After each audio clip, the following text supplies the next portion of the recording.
and we're so excited to have everyone join us tonight. This is a monthly casual event that we do where we dive into our, of course, I'm not finding what I need here, into our permanent collection, and we invite an individual from the public to come in and talk about that piece, relate to that piece with their own experiences, and share that with all of you. And tonight's guest is a good long friend of the center's. And tonight we have artist and educator Janine Wang, who has discovered woodworking while studying to become an architect. And once she got her hands on the materials, she couldn't go back to drafting at the desk or the computer ever again. She has worked for years in the home goods and furniture design industry while keeping one foot firmly rooted in the wood turning full time, helping to spread the joy and empowerment of building the environment we live in, one object at a time. Janine lives in Philadelphia and teaches at Bucks County Community College and the nonprofit organization Tiny WPA. She holds a BA in architecture from Cooper Union School for the Advancement of Science and Art, and an MA in furniture design from the Rhode Island School of Design. She is a member of the AAW, has exhibited widely, and has done residencies at the Google Works Center for the Arts, Airmount School of Craft, Hunterdon Art Museum, Dovetail Wood Arts, and the Center for Art and Wood. So with that, I'm going to go ahead and hand it over to Janine.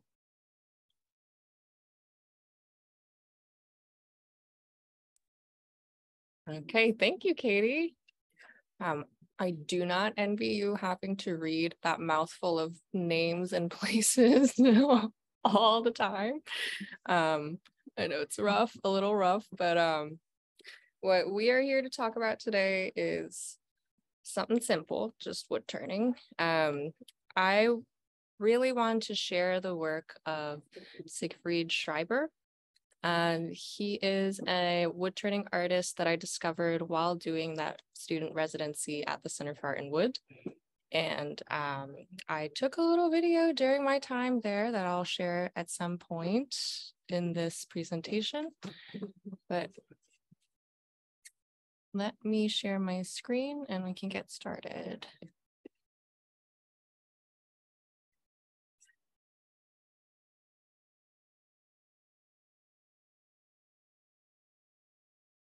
Okay, does that look okay? Looks great. Awesome. I spelled his name wrong. Siegfried Schreiber. Seen and Felt was supposed to be the title of this presentation. He's a German turner, and such a cute photo of him. He seems like the sweetest man ever. He passed away in 2015, but luckily, as we all hope will happen, his work remains. And I got to see some of his pieces during my interactions here in Philly with the center, because he did the International Turning Exchange here in Philly. I'm gonna hide some of this so I can read. So he calls his work sensual wood turnings. And this is written by someone else, but he is so intimately familiar with the craft of wood turning that he can create like a full body experience with just a piece of wood, which is pretty incredible.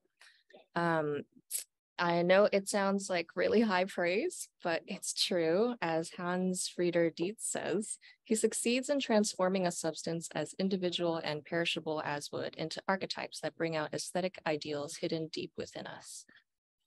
And our intuitive recognition of his pieces is deceptive. They are so accessible and appeal to our senses in so many ways that we're misled to believe that the object we see and touch is so obviously beautiful and striking that it needs no further examination.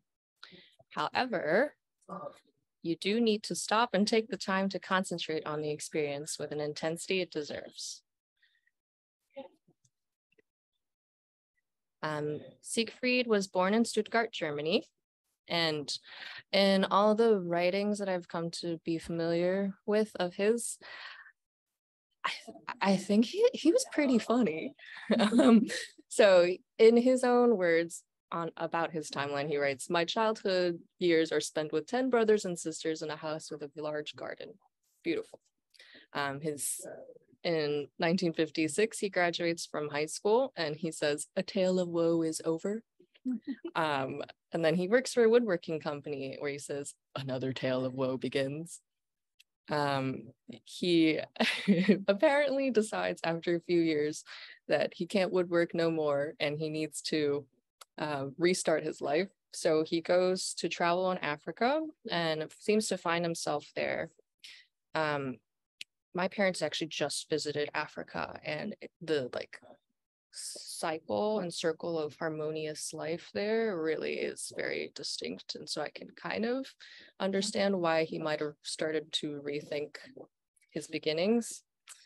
He decides to go back to school for education and then spends his entire professional career teaching elementary school, junior high school, and then eventually vocational school. He says, "Teaching is the most wonderful profession I can think of." And I agree. But unfortunately, during the 80s, he starts to have a growing interest in politics and involvement with the peace movement. He never says it outright, but folks say that he is a pacifist. And because of his political leanings and actions, he actually kind of gets kicked out of public service in 1990. And I'm going to go ahead and assume that's because of the fall of the Berlin Wall. So he says, "Saying goodbye to life as a teacher is hard, but it opens up new opportunities and challenges. I discover my passion for artistic work." And in 1990, Siegfried is 50. So what's he gonna do next? He becomes a full-time woodworking artist, and just starts a completely new career at that age. He is invited to a woodworking summit, and it's so sweet. You'll see in all of his writings that he talks about himself and his work kind of in the third person. He's never really like, "I did this and I did this." He's like, "My work is greatly appreciated in Japan," which is very sweet. He goes on to win a lot of different awards throughout his artistic career. And in 1994, he says, "My work is very successful and able to sustain me and my family, making me an independent artist," which I just thought was the sweetest way to say, like, I think I did it. And so in 2007, he is invited to be artist in residence at, he calls it Art University Philadelphia. We know it as University of the Arts. And he does the international turning exchange with Lynn Yamaguchi, Jean-Francois Delorme, and Sean Chenreich. Is that right? And actually, I realized this afterwards, but the Lynn Yamaguchi piece in this magazine article, it's a German magazine article that I had to translate, is downstairs.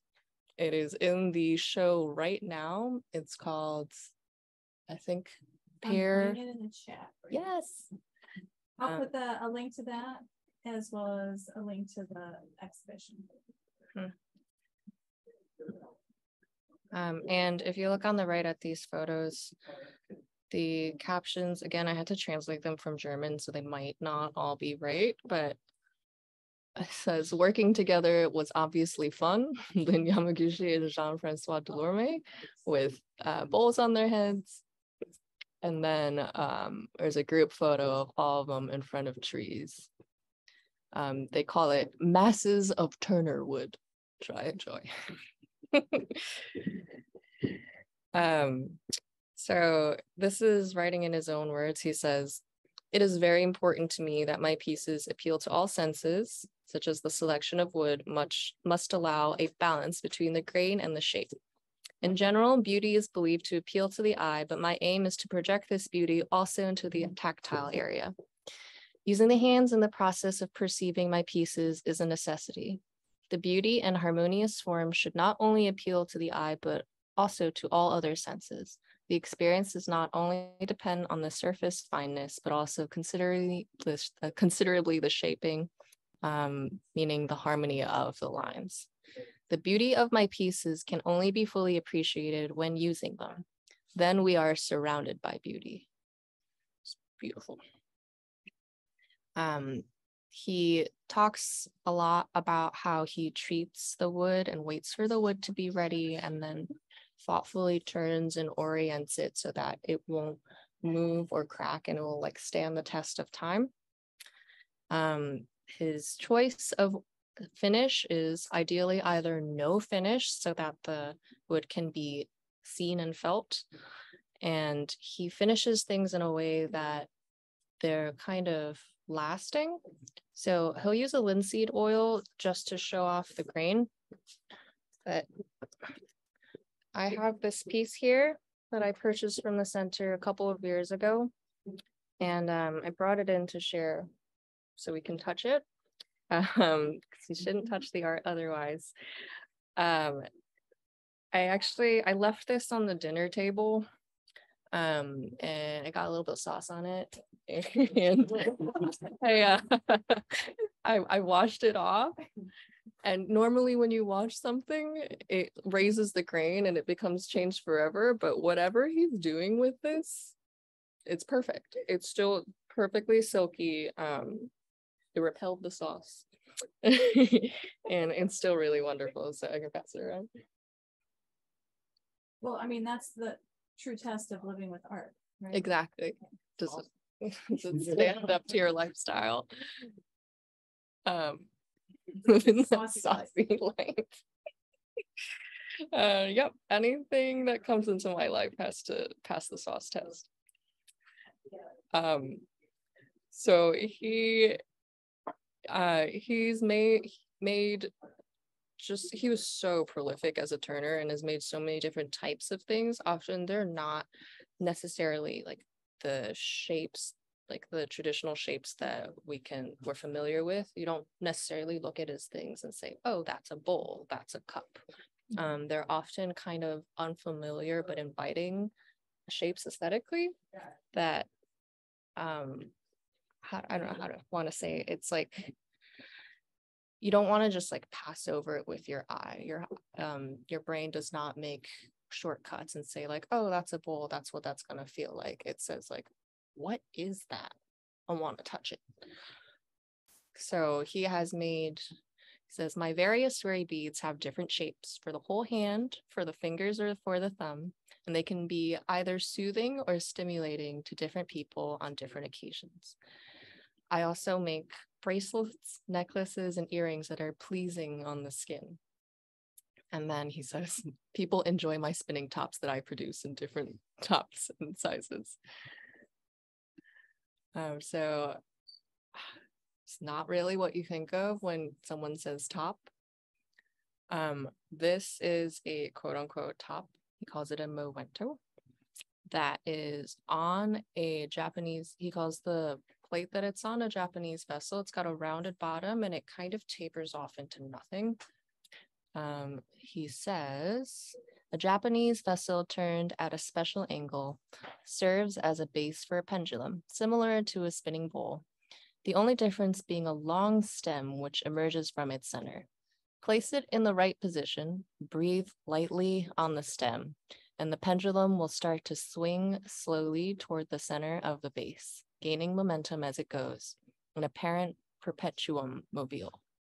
How long will it stay in motion? Well, take some time and judge for yourself. So there's really no way to fully understand this object just from a picture. You kind of just have to know and experiment and like have a relationship with it. makes it very alluring. And a lot of his pieces do have a lot of like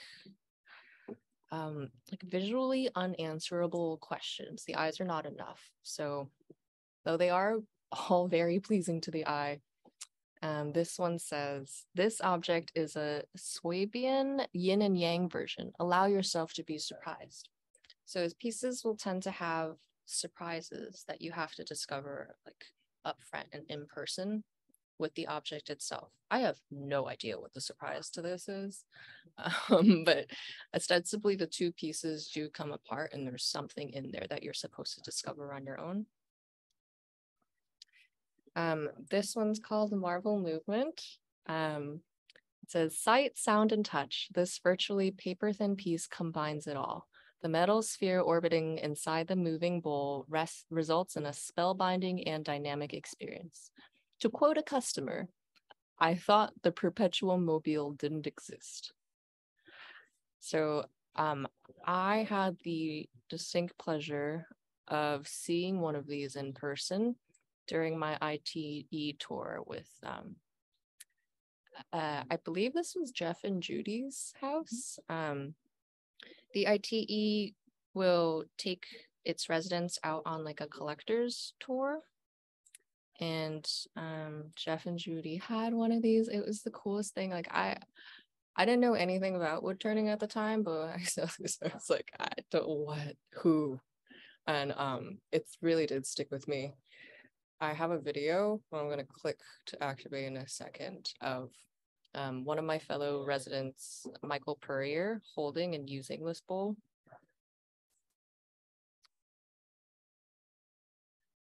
Can you hear the sound, Katie? No, I think we need to. Okay. I'm going to try that again.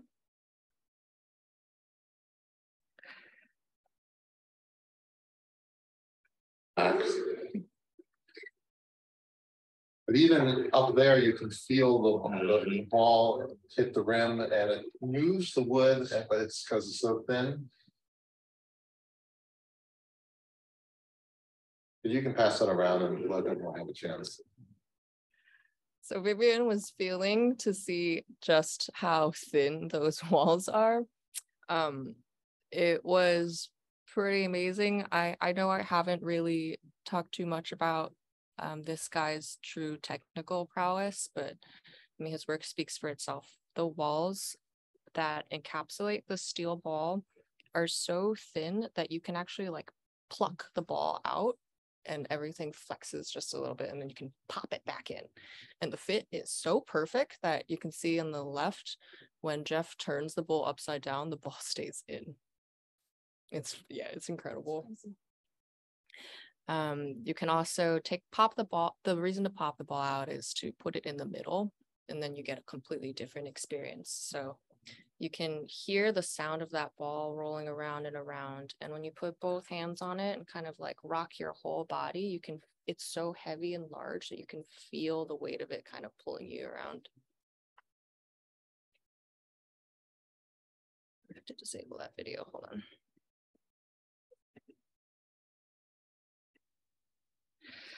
So he did a few where I can't imagine how this works without seeing it in person. The description says, a vessel with many grooves in which metal spheres orbit at different speeds and in opposite directions. Time and judge for yourself. Don't know how that works, but I would love to. And this is a meditative vessel. So he made many of these and we have number 58 with us today. I'm just going to read the description of the meditation chalet. Excuse my ridiculously American accent. Meditative vessel. The inside of this heavy object hides a secret which can only be discovered by placing it in your lap and exploring it with both hands. The contrast of the concave and convex surfaces, which can be felt but not seen, results in a soothing and relaxing experience. Many therapists have commented on the healing qualities of this piece. I'm just putting a link in the. There we go. Okay. All right.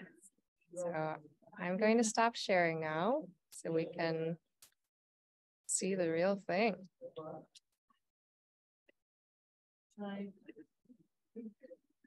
Yes, Katie, are you ready? Yep. Okay. So I've got the biggest meditation vessel. It's really heavy. And I'm going to pass it off to Katie here.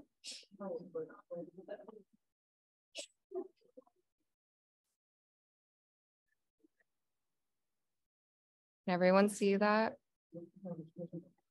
Good. So Katie, tell me about it. Describe the experience of holding the object to me. It's very heavy. Uh-huh. It's very smooth. You can feel the wood grain even through the gloves.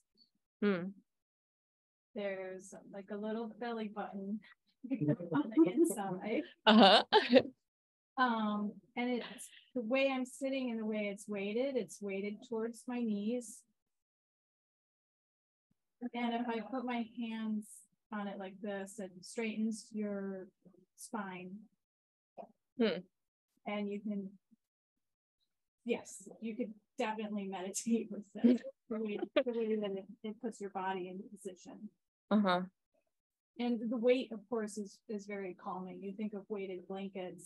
Yeah. And everything. This is just the wood version of a weighted blanket. I am assuming that the secret, the surprise that he's talking about is that belly button. Yeah. Because it's really hard to see. You'll never see it in photos or anything, but can you describe the belly button to us? So the belly button, it's about the size of a dime. And it's just right in the center at the lowest part of the top of the vessel. So as you explore with your hands, it's like a little like, oh, I didn't know. Yeah. Not expected. Huh. Is it flat or is it also?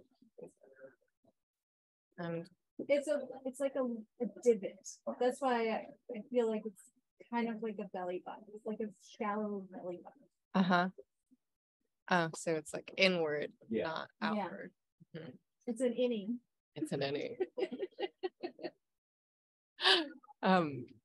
Yeah, it's so like it's so huge and so perfectly smooth. And I know there's woodturners and woodworkers in the audience who will know it's really difficult to work with wood that large and have it not crack, and have something so massive and just it's existed for all this time perfectly. Yeah, you probably can't see in the video just like how deep it is, but surprisingly deep, right? Yeah. Your experience with like it straightening your spine was the first time I've ever heard that. Why is that happening? Because like if you sit with it, its weight is going forward. And if you think about like the ergonomical posture chairs, they push your feet back, your knees forward, and your spine comes forward and straight. So that's what it feels like it's doing. So like by anchoring you down, it's actually putting you in like a more active position, almost conversely.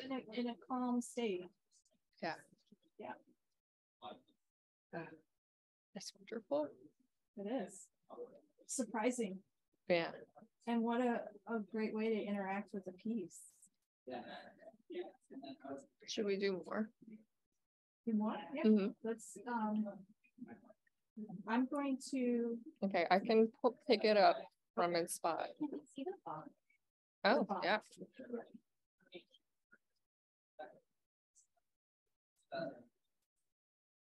Very smooth.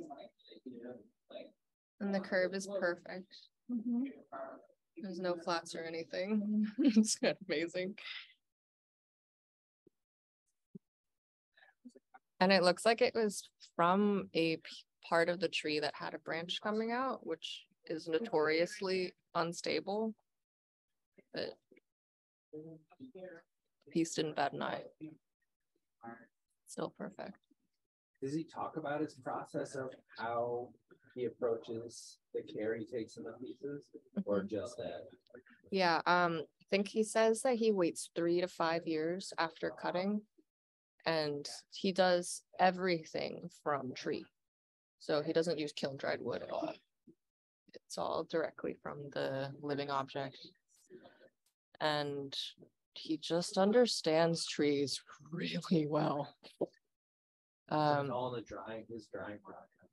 And then It's probably how the pieces are cut, and then he calls it like relaxing the wood over time. So again, I'm not totally sure with the German translations, but he has a really good way with words that I like really appreciate. Okay. So we have a couple of pieces here, and Katie, I don't know if we should move the camera, or I can move my laptop. Okay. Let's see.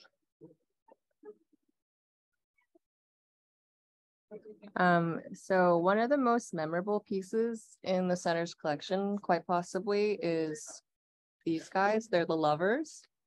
And they are called the lovers because of the sweet and beautiful relationship that they have to each other, constantly in motion. I'm gonna pick one of these up. So this you would normally think of as a cup because of its shape, but it's not. It's a lover. It is, I can feel it with my hand. It's heavily weighted on the bottom. There's a lot of solid wood right here. And then from about here on up, it's super, super thin. So you can see it comes to like a razor paper thin edge right there. And everything is perfectly hollowed. I don't know how he did this. Perfectly hollowed. There's no nubs or any kind of ridges or anything like that anywhere. And of course, the outside speaks for itself. You can see it's just, the curve is. So we have both of them. The other one, the wood moved a little bit on its own. You can see it gives it a little bit of character, and that'll be important coming up. And then both pieces rest on a Japanese vessel, as he calls them, which also rotates all on its own like this. Okay, I'm going to activate the lovers now. There we go.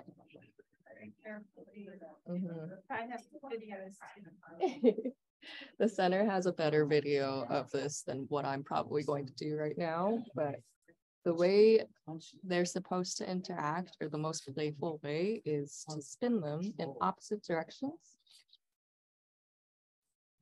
And then the platform, oh, it's on a piece of paper, so it's not, it's a little bit weighted down. The platform is supposed to also move pretty slippery. Two things answer on each other. Do one more time. Because of the way that the cherry vessel works, the two of them kind of like skip and hop up against each other. Right. And they keep moving until they're done. They're still, oh, they're still going. All right. Next subject is the piece I'm least familiar with, but it's extremely mysterious. It is just a brown knob on a piece of white paper. Flip it over. You can see the inside. And the reason that it's upside down is I can feel it in my hand. The rim is actually the heaviest part. So it's kind of the opposite of the lover vessels, in that if I was to try to sit it up,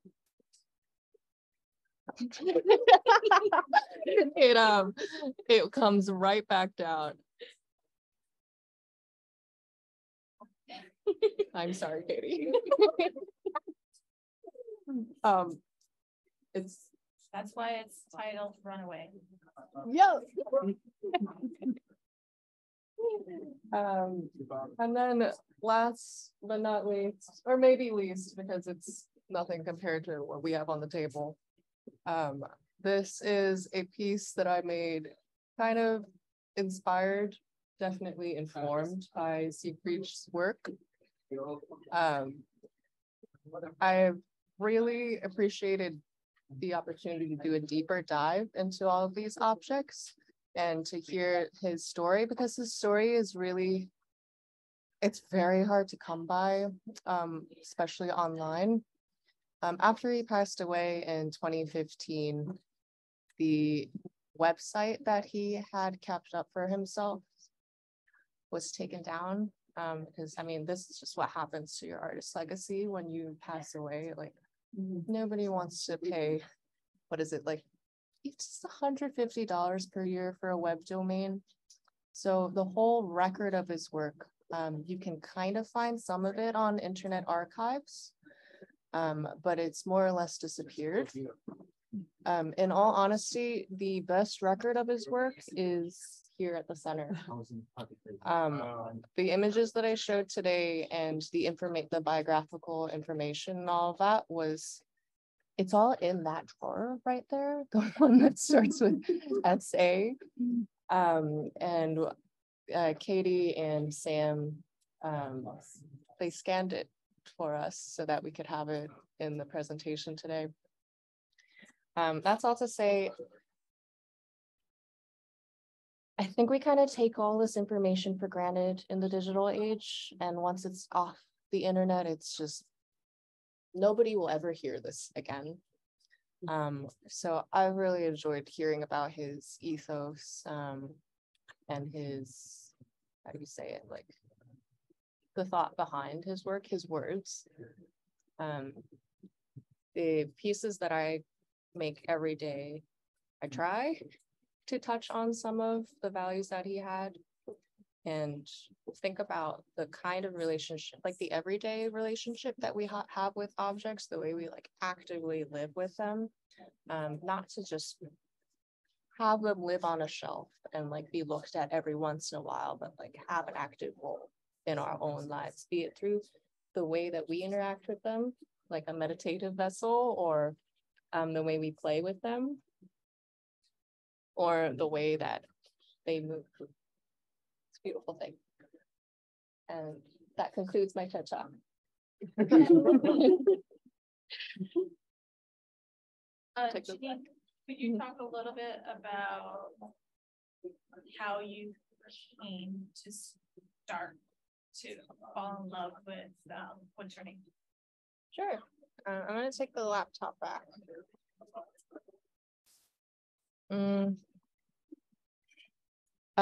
I discovered woodturning in art school.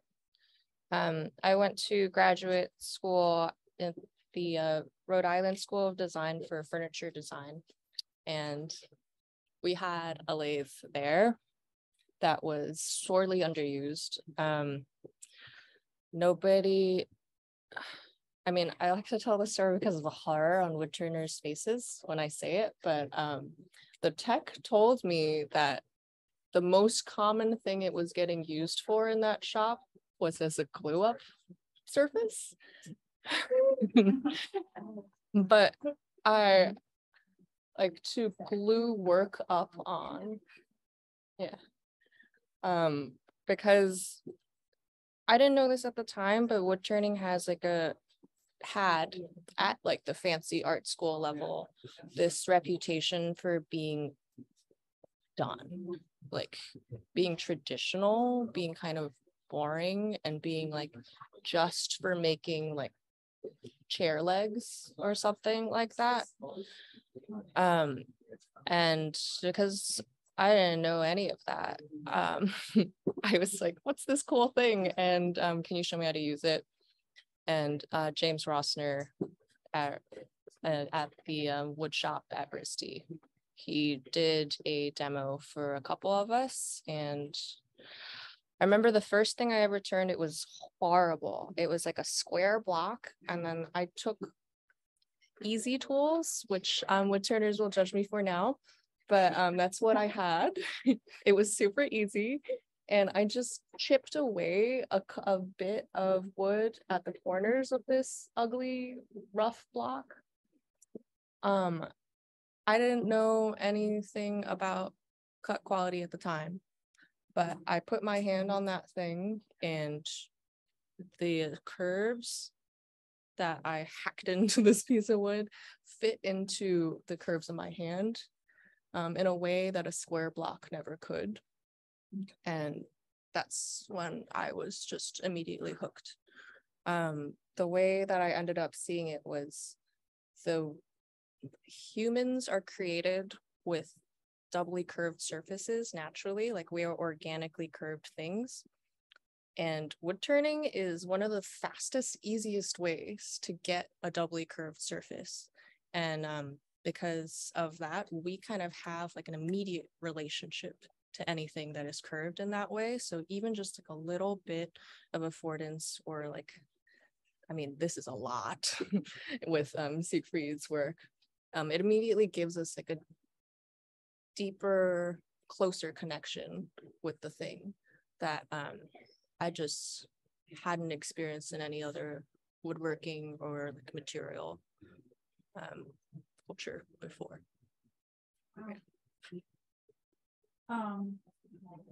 I see a huge relationship between your work and Siegfried's work. And when did you discover Siegfried?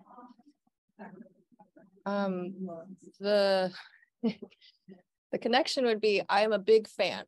Like, yeah. I'm a big fangirl. Literally the first time I discovered it was at that video that I showed you. It was because of the center's exposure. I had not thought I would pursue wood turning to this level before I did that residency. But yeah. The first time I encountered his work was actually on the collectors tours that the ITE was giving when you do the residency, and it was so overwhelming. I've never seen since, not even here, the sheer number of wood turned things in a short span of time is like just bombard, like a huge visual and tactile bombardment. The tactile is important because you have access to a lot of like content online, but thanks to the generosity of all the collectors who let us into our houses and touch their priceless things, it took it to the next level for me, and I was just sucked in, and I'm still here now, and doing it, teaching it, trying to get better at it every day. I just find it amazing that you came to the center for the residency program. You were just learning to turn. You was not very good. Brand new. Like just learning, and now you are sharing your knowledge with other people. I mean, I recognize what a weird series of events, like really niche, specific, a very specific series of things led me to the point where I've done this much turning for so many years. It's kind of closed off. It's hard to, if you're not like in really niche circles, to know about wood turning or like why it's cool or what more can be done. You may have the impression like so many of my classmates did in grad school of like, oh, it's traditional stuff. It's like stair banisters or like bowls, you know, because that's the kind of stuff that we see every day. True, but then you are teaching at Bucks, which Mark Sperry taught at for years and is known for this crazy work. Amazing. Yeah, actually, I have a story to tell about that, maybe. So 9 days after I made that horrible square thing, that like real, and a couple other things to be fair, but the class went on a tour to the Yale Art Museum, where all of the museum benches in that museum are made by artists.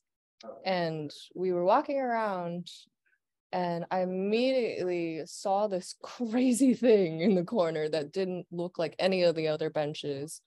It was one of Mark Sperry's turned leg pieces, which it looked wild. It was like kind of angled for the seat, and then each one of the legs like came down at a different angle. It looked alive, and it had these armrests on each side that were all multi-axis turned. So the whole thing was totally multi-axis except for the seat. Yeah. It looked crazy. And because it was the museum bench, they let the public sit in them. So that's what really got me. I sat in that thing. I put my arm down on that armrest. It cradled my arm because it was multi-axis. And I basically got the message 9 days into my turning journey that like there's more you can do with wood turning. There's stuff that hasn't seen as much of the light as it needs to. So thanks, Mark. Thank you. Well, we're excited about your journey that you've already completed and where you're going to be going. So thank you, Janine. Does anybody else have any questions for Janine tonight? Thank you. Thank you for coming. Thanks everyone for coming this evening. Janine, if you want to mute for just one moment. I just want to thank everyone for coming to the December object lesson with Janine, and we got to really experience Siegfried Schreiber's work on, I feel, well, personally on a different level. Please come and see our current exhibition, which will be up running through February 12th. I'm going to go ahead and put that link in the chat again for you all. We do have upcoming programming for this exhibition starting in January. And we look forward to seeing you all at the next object lesson taking place January 6th. Yeah, we have Greg here, who will be with us for the January object lesson. So we're excited. Awesome. All right. Thanks, everyone. Have a great evening. Be well, be safe, and we'll see you soon. Bye. Thank you, Katie. Thank you, Janine. Thank you. Take care, guys.